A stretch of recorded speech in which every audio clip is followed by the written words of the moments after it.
দেশে ঈদ মানে কর্মজীবীদের বাড়ি ফেরার আনন্দ। যুক্তরাজ্যে এই সুখটুকু অনুপস্থিত।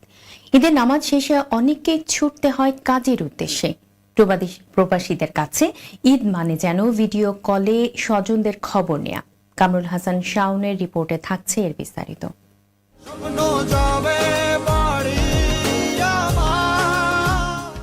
ঈদের ছুটিতে বাড়ি ফেরা মানেই যেন স্বপ্ন যাবে বাড়ি আমার। পরিবার ও এলাকার প্রতি প্রবল টানকেই মনে করিয়ে দেয় এই গান। স্বপ্ন টানে দিলাম পারি, অচিন পথে আপন চারি, ব্যস্ত শহর ব্যস্ত আপনি, পরিবার ছেড়ে কয়েক হাজার কিলোমিটার দূরে। এইটাও পরিবারের সাথে কাটাতে পারলেন না।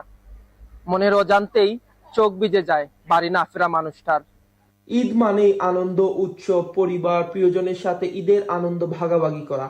কিন্তু দূর প্রবাসে থাকা হাজার হাজার শিক্ষার্থী বা চাকরির জন্য দূর প্রবাসে থাকা কেউই এই ঈদে বাড়ি ফেরা হলো না। কুরবানির সময় স্পেশালি জেলা আসলো যে মানে যাওয়া, নিজে যাওয়া, গরু কিনা, আর ঈদের দিনও সপ্তাহ কন্ট্রিবিউট করা, এই জিনিসটা বেশি মিস করি।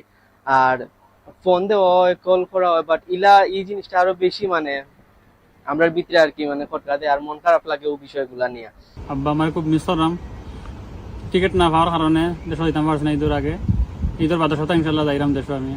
লন্ডনে থাকা হাজার শিক্ষার্থীর ঈদ কাটে পরিবারের সাথে ভিডিও কলে শুভেচ্ছা বিনিময়ের মাধ্যমে। কবে বাড়ি ফিরবে তার কোনো হিসেব নেই। স্বপ্ন যাবে বাড়ি আমার। হাজার হাজার শিক্ষার্থী, প্রবাসী যারা বিদেশে রয়েছেন, এই ঈদেও বাড়ি ফেরা হয়নি, তাদের ঈদ হয়ে উঠুক আনন্দময়, উৎসব মুখর। সবাইকে ঈদের শুভেচ্ছা। Kamrul Hasan Shaon, ATN Bangla, UK, Northampton.